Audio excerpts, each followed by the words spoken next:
All right, good Friday morning to you. Thank you so much for waking up with us on Daybreak. I'm Matt Howerton. And I'm Dia Wall. We'll have an update on that flooding in the Hill Country in just a moment, but we're going to start and get you ready for your Friday with meteorologist Greg Fields, traffic anchor Erica Lopez. We made it, y'all. We made it. Yes. Let's go.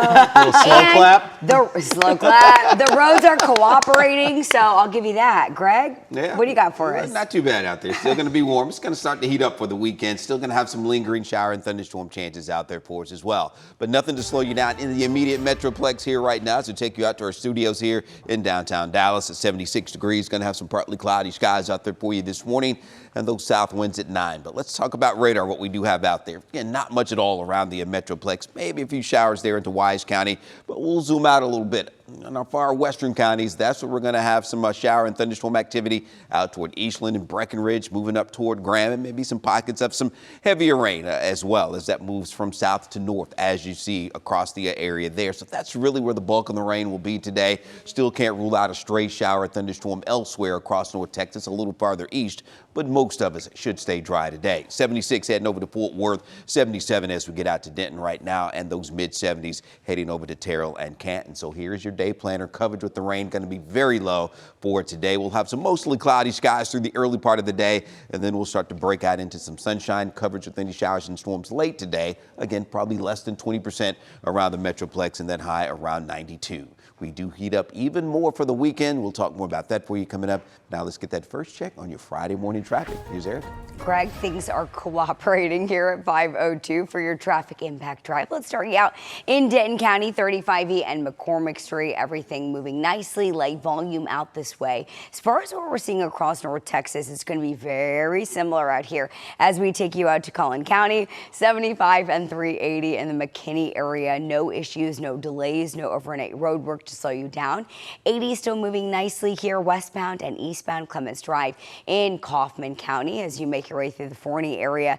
No big issues to report as far as what we're seeing out here across North Texas. Our map, everything quiet, green, no big closures or issues to worry about. And as far as what we are seeing in Rockwall County, I-30 John King Boulevard looking fantastic. Matt? All right. Thank you so much, Erica. This morning, communities in the Texas Hill Country face the impacts of deadly floods. This is new video showing just how high the water is in Kerrville. Chris Sadeghi joins us now from the newsroom. And Chris, this is a developing situation. Tell us what's happening right now.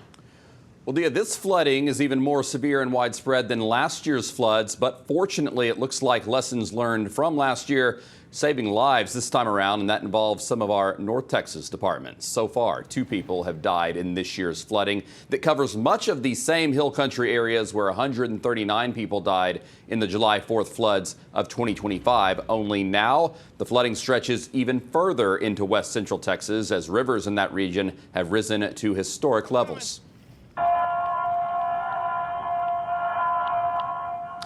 And after last year's catastrophe, many counties installed flood warning systems like the one you just heard that use lights and sirens. And the statewide response also changed this year. State task forces responded with personnel and resources from departments around the state, including many of our own local fire and EMS, lending people and boats to the rescue effort. So far, more than 230 high water rescues have been made. One fire chief in the Hill Country said she can tell a difference this year, but they aren't going to get comfortable. We started receiving calls. Everybody in the county started responding.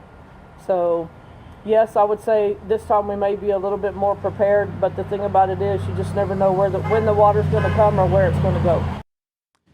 And we checked with a few of our local departments. Denton Fire says they sent 6 people and 2 boats to Kerrville, while Dallas Fire Rescue has sent 13 crew members, including 1 for helicopter rescues. Now, meteorologist Greg Fields is tracking the latest on that flooding situation in that region this morning. Yeah, let's talk about that, Chris. Show you what is happening on radar here this morning. You see the pocket of the large area of rain and thunderstorms lifting a little farther north right now. So let's zoom in on that area. We'll still have a handful of flash flood warnings in effect for that region region as well. But you see heading down toward Fredericksburg and Kerrville, the heavy rain has lifted farther north, so that is some good news there. But as you head out I-10 there, Junction, a little farther west, still looking at some heavy rain, and that will continue to lift slowly north. So flooding still will be a concern in this general location here as we go through the next few hours, heading on into the afternoon and for tonight. So it will take some time, obviously, for that water to recede. Still going to be an issue, but again, the heavy rain lifting a little farther north over that area that was hit very, very hard on yesterday, as we've been talking about. So the flood watch does remain for that region through this evening across that area, but the showers and thunderstorms will continue for the first part of the day, but they will start to wind down and taper off a little bit more, we think, as we head into tonight and for the weekend. Still maybe some isolated activity, but here's how it may look as we head toward midday. Notice the area of showers and storms begins to taper off a little bit more around midday today, and then that trend should continue as we head on into the afternoon. So that will be good. Some good news for the folks there as we head on into the upcoming weekend, but again, maybe some still lingering showers in that region. But we'll talk more about this in our own local forecast coming up here in just a few minutes. All right, Greg, thank you. Now, there are some ways you can help flood victims this morning. The Community Foundation of the Texas Hill Country is fundraising. You can scan that QR code at the bottom of your screen right now if you'd like to donate. They appreciate any amount you're available to give. A live look at the White House, where President Trump just released documents that he says show vulnerabilities in our systems, our nationwide election systems. He made the claims in an address to the nation last night. And now we're getting reaction from leaders on both sides of the aisle. Political reporter Natalie Haddad is live in Dallas, breaking down the president's claims.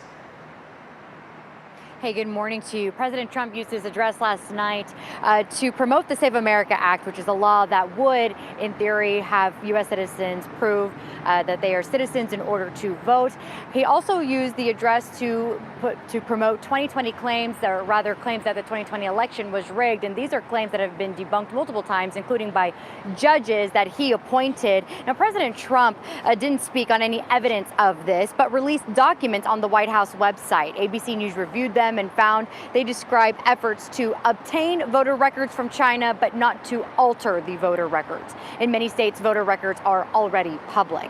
Now, some Republican officials, including Georgia's Secretary of State, now say the documents are under review, and Ohio's Secretary of State said the information needs to be fully examined and investigated. But Texas Senator John Cornyn struck a different tone after hearing separate testimony about the 2020 election.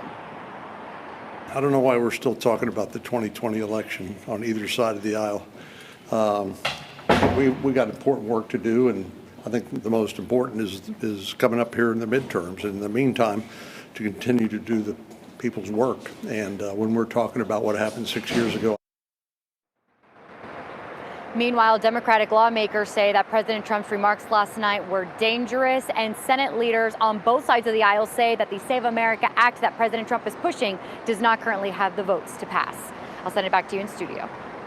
All right, Natalie, thank you. For the 6th straight day, the U.S. is launching strikes at Iran. Overnight, they hit more bridges and collapsed a tower at a key Iranian port.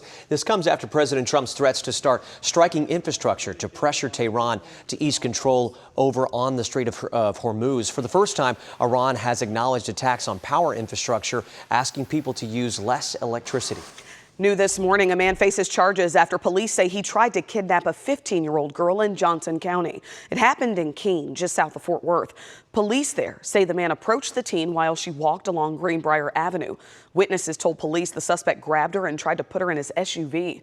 Thankfully, neighbors there confronted him, and she was able to get away. Just north of Denton in Cook County, the city of Valley View is asking residents to continue conserving water as repairs are underway to a well there. Valley View officials say they're using reserve water for public safety and emergency services. The city asking people to pause watering lawns, washing cars, or refilling pools. Now to 3 things that you need to know this morning. Shredded lettuce from Mexico sold to some Taco Bell locations is the source of a cyclosporiasis outbreak in at least 5 states, and that's according to U.S. health officials. There have been nearly 7,000 cases nationwide, including some here in North Texas. Taco Bell says that it has stopped using all lettuce from Taylor Farms in Mexico, but not all restaurant locations received its supply from that location.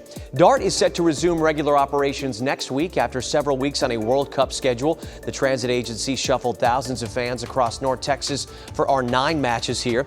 DART says it's seen a nearly 13% increase in ridership since June the 8th.